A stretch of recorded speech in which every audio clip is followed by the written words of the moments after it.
Hey everyone, welcome back to the English Pro podcast, the podcast where learning English doesn't feel like a boring grammar class. I'm your host, Jessica, and today we are diving into something everyone struggles with: how to communicate in English effectively. Not just learning English, but speaking it with confidence, clarity, and connection. And guess what? I'm not doing this alone. We've got John here, English coach, polyglot, and someone who's taught thousands how to go from awkward to awesome in English conversations. Hey, Jessica. Super excited to be here. And yeah, this topic hits home. I've seen people transform just by changing how they approach English. No magic, just smart strategies. Let's start with the big question. Why do so many English learners know the grammar, the vocab, but still can't speak confidently? It's a mindset trap. Most learners think, I'll speak once I'm perfect. But language doesn't work like that. You get fluent by speaking, not before it. Yes. It's like waiting to swim until you've read every swimming book. You'll drown. And the fear of judgment? Huge barrier. People worry about their accent, grammar, looking silly. Here's a truth bomb. Everyone makes mistakes. Even natives mess up English daily. The trick is to keep talking anyway. So, John, what's something people can do every single day to improve? Shadowing. Listen to native conversations, podcasts, YouTube, Netflix, and repeat out loud immediately after them. Match the tone, rhythm, speed. Ooh, shadowing is like karaoke for your brain, and it really works. Exactly.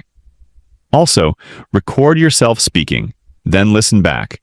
It's painful, but powerful. True story. I once said I'm boring instead of I'm bored for 3 weeks straight. No one corrected me. I was just confidently insulting myself. Let's shift gears. Our listeners often say, I don't know how to start conversations in English. What are your go-to openers? Keep it simple. Try. What's your favorite thing to do on weekends?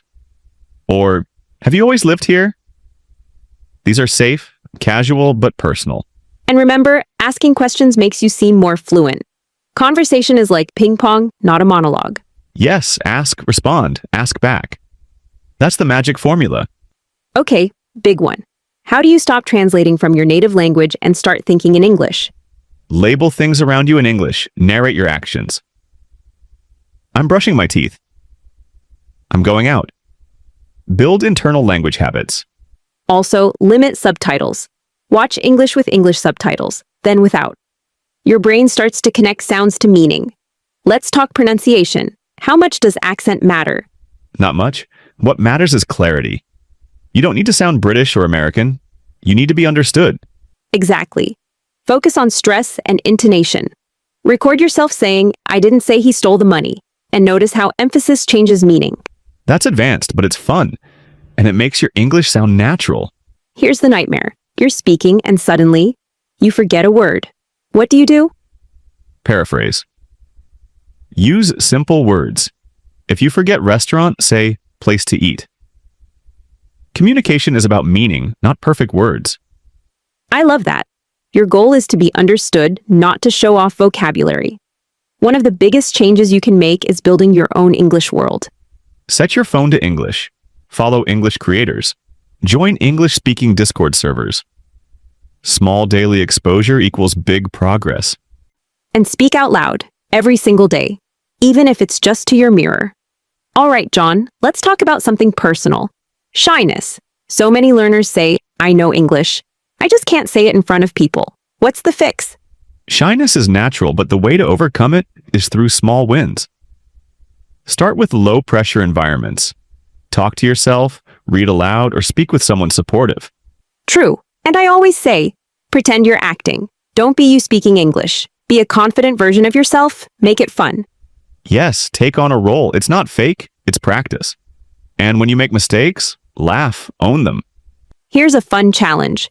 Record yourself saying something silly every day for a week. Don't show anyone. Just build your speaking muscle. It works.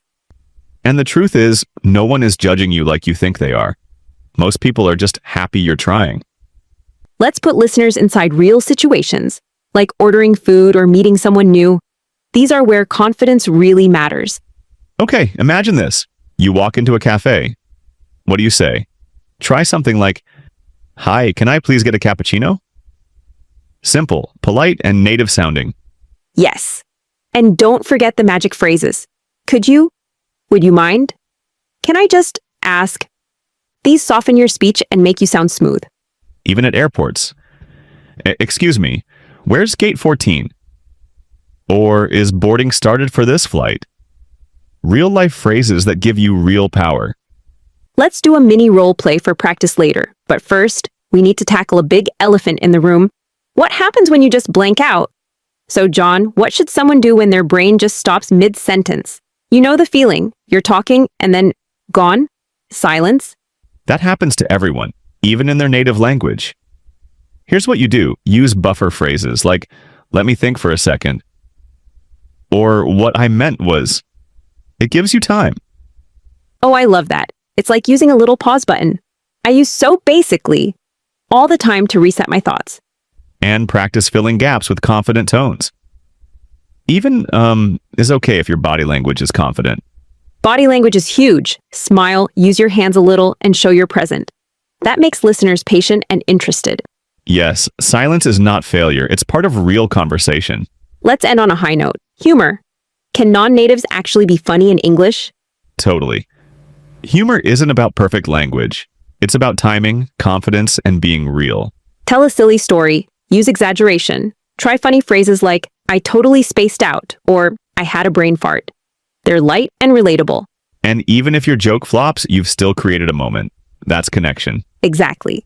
English is more than words. It's how you share them. So bring your full personality into the conversation. And if you mess up, laugh.